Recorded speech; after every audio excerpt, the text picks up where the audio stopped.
Hello guys, how are you. आप देख रहे हैं केमिकल पॉइंट। मैं हूं अनिश कुमार। आज की इस वीडियो में हम लोग क्लास इलेवेंथ की केमिस्ट्री के सबसे पहले chapter some important basic concept of chemistry, इसका जो है मोल कॉन्सेप्ट देख रहे हैं। तो मोल कॉन्सेप्ट में हम लोग पीछे डिफिनीशन देख चुके हैं पिछले वाली वीडियो में।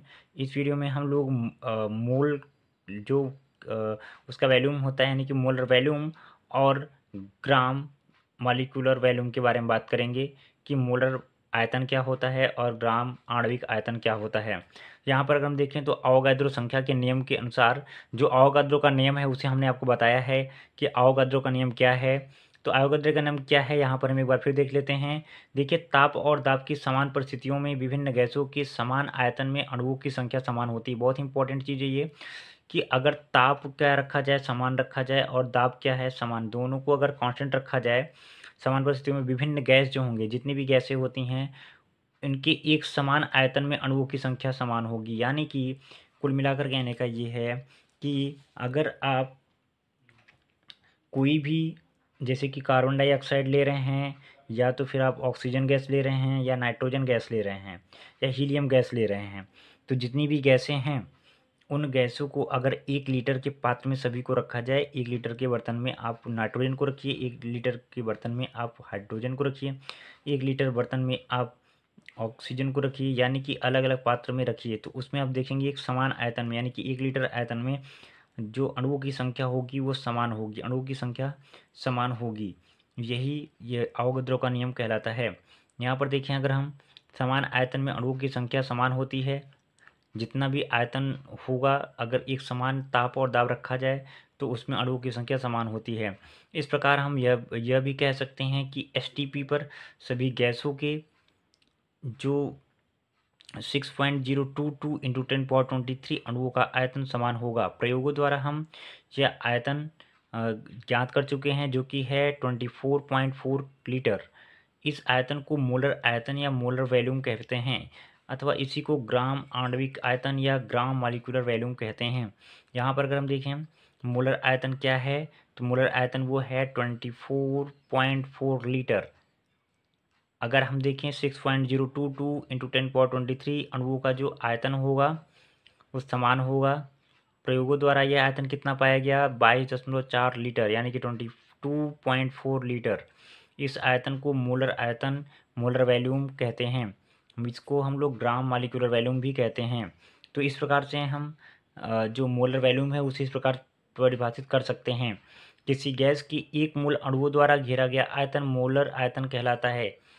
कोई भी आयतन है, अगर उसमें 1 मोल अणु प्रेजेंट हैं तो वो आयतन क्या कहलाएगा, मोलर आयतन कहलाएगा, मोलर आयतन कहलाएगा। यहाँ पर हम देखें कि अवोगाद्रो का नियम क्या है, फिर से एक बार देख लेते हैं। ताप और दाब की समान परिस्थितियों में विभिन्न गैसों के समान आयतन में अणुओं की संख्या समान होती है। इस प्रकार हम यह कह सकते हैं कि एसटीपी पर सभी गैसों के जो 6.022 इंटू 10 पावर 23 अणुओं का आयतन समान होगा। प्रयोगों द्वारा यह आयतन कितना प्राप्त हुआ, 22.4 लीटर प्राप्त हुआ।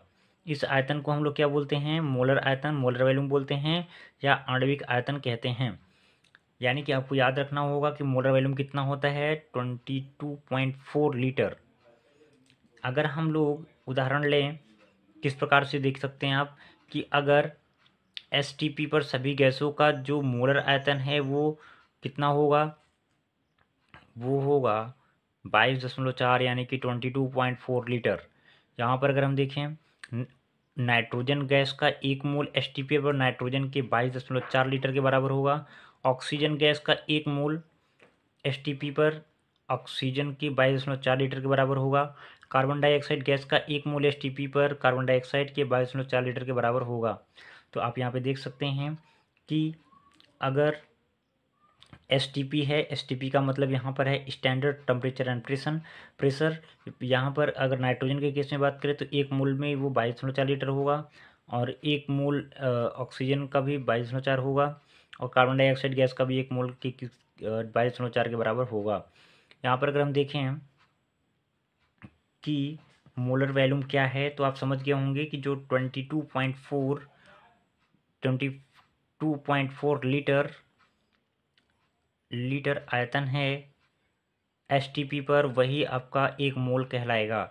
यहाँ पर अगर हम देखें आयनिक यौगिकों के लिए मोल संकल्पना क्या है, mole concept of for ionic compound. जैसा कि हम लोग जानते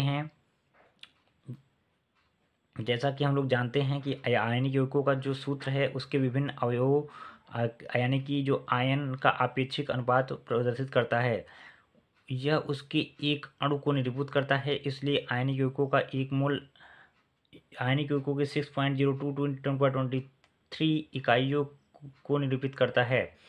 दूसरे शब्दों में अगर हम कहें तो आयनिक यौगिक का एक मोल जो पदार्थ की वह मात्रा है जिसका द्रव्यमान या सूत्र द्रव्यमान ग्राम में व्यक्त सूत्र द्रव्यमान के समान होता है।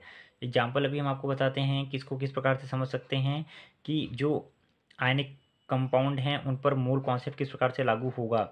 तो कुल मिलाकर कहने का मतलब ये है कि जो 6.022 × 10⁻23 मॉलिक्यूल्स हैं वही जो हैं उसके एक मोल को रिप्रेजेंट करेगा, चाहे वो आयन में हो, चाहे वो आपके जो यौगिक हैं उदासीन यौगिक उसके समान हों। तो हम यहाँ पर ये देख पा रहे हैं कि किसी गैस के एक मूल अणुओं द्वारा घेरा गया आयतन मोलर आयतन कहलाता है। यहाँ पर अगर हम देखें कि जो इम्पोर्टेंस है मोल कॉन्सेप्ट का वो क्या है, तो उसमें हमको विभिन्न टाइप के जो है वो मिलेंगे फार्मूलेस जो जिसका उपयोग करके हम लोग आसानी से ये ज्ञात कर सकते हैं कि कितने लीटर में कितना मोल प्रेजेंट है। तो यहाँ पर हम देखेंगे कि मोल जो कॉन्सेप्ट है उसका क्या इम्पोर्टेंस है। इम्पोर्टेंस ऑफ मोल कॉन्सेप्ट देखेंगे यहाँ पर। तो मोल कॉन्सेप्ट का जो प्रयोग है रासायनिक गणनाओं में निम्न के लिए किया जाता है, यानी कि जो हमारे पास में रासायनिक गणनाएं हैं उसके लिए निम्न प्रकार से यहाँ पर ज्ञात किया जा सकता है। ये निम्न फार्मूले प्राप्त होते हैं किसी तत्व के एक परमाणु का निरपेक्ष द्रव्यमान ज्ञात करने में, यानी कि मोल कॉन्सेप्ट हम लोग यूज करते हैं कहाँ पर, किसी तत्व के एक परमाणु का निरपेक्ष द्रव्यमान ज्ञात करने के लिए। एक परमाणु का जो द्रव्यमान है वो ग्राम परमाणु द्रव्यमान या अवोगाड्रो संख्या की सहायता से ज्ञात किया जा सकता है। यानी कि हमको एक परमाणु का जो द्रव्यमान है वो ग्राम परमाणु द्रव्यमान डिवाइडेड बाई अवोगाड्रो नंबर इसकी सहायता से हम ज्ञात कर सकते हैं। में किसी तत्व की एक परमाणु का निरपेक्ष द्रव्यमान ज्ञात किया जा सकता है इस फार्मूले की सहायता से। अगर हम दूसरे फार्मूले की बात करें, किसी पदार्थ के एक अणु का जो निरपेक्ष द्रव्यमान है वो तो परमाणु के लिए था, ये किसके लिए है, अणु के लिए है। देखेंगे यहाँ पर तो सूत्र जो होगा वो होगा एक अणु का द्रव्यमान इक्वल टू ग्राम आणविक द्रव्यमान डिवाइडेड बाई अवोगाद्रो नंबर। इसकी सहायता से हम लोग अणु का द्रव्यमान ज्ञात कर सकते हैं। अगर हम नेक्स्ट की बात करें तो जो किसी तत्व की यौगिक के द्रव्यमान में उपस्थित परमाणुओं की या अणुओं की संख्या ज्ञात करने के लिए हम लोग निम्न फार्मूलों का प्रयोग करेंगे। यहाँ पर देखेंगे ग्राम परमाणु बराबर होता है ग्राम में व्यक्त द्रव्यमान डिवाइडेड बाई ग्राम परमाणु द्रव्यमान। ये इंपॉर्टेंट फार्मूला है आपका। ग्राम एटॉमिक वेट के लिए है। यहाँ पर आप देख सकते हैं कि जो ग्राम अणु हैं ग्राम मॉलिक्यूल हैं वो क्या हो जाएंगे, ग्राम में व्यक्त द्रव्यमान डिवाइडेड बाय ग्राम आणविक द्रव्यमान। तो यहाँ पर आप देख सकते हैं एक ग्राम परमाणु जो है वो इक्वल होता है 6.022 × 10⁻23। परमाणु के एक ग्राम अणु जो होगा वो भी इक्वल होगा 6.022 × 10⁻23 अणु के। इन सूत्रों तथा जो तथ्य हैं इसकी सहायता से हम लोग जो विभिन्न प्रकार के यौगिक होते हैं उनमें तत्वों के निश्चित द्रव्यमान की उपस्थिति या अणु परमाणुओं की संख्या को आसानी से ज्ञात किया जा सकता है इसकी सहायता से। यहाँ पर अगर हम देखें तो एसटीपी पर किसी गैस के आयतन में उपस्थित अणुओं की संख्या में जो अणुओं की संख्या है एसटीपी पर किसी गैस की उसको हम लोग ज्ञात कर सकते हैं। अणुओं की संख्या ज्ञात करने के लिए हमको आयतन पता होना चाहिए गैस का कि कितना लीटर गैस है, उसे हम लोग एसटीपी पर प्राप्त गैसीय आयतन से यानी कि 22.4 से डिवाइड करेंगे और ये 6.022 × 10⁻23 से हम लोग इसे मल्टीप्लाई करेंगे तब हमें जो है अणुओं की संख्या प्राप्त हो जाएगी। तो इसे हम लोग A1U के द्वारा भी रिप्रेजेंट करते हैं। अब इससे संबंधित गणनाएं हम लोग नेक्स्ट वीडियो में देखेंगे कि जो ये फार्मूले अभी तक हमने देखे इसके हम लोग इसका उपयोग किस प्रकार से गणनाओं में करते हैं हम लोग इसको नेक्स्ट वीडियो में देखेंगे। तब तक के लिए थैंक यू, टेक केयर।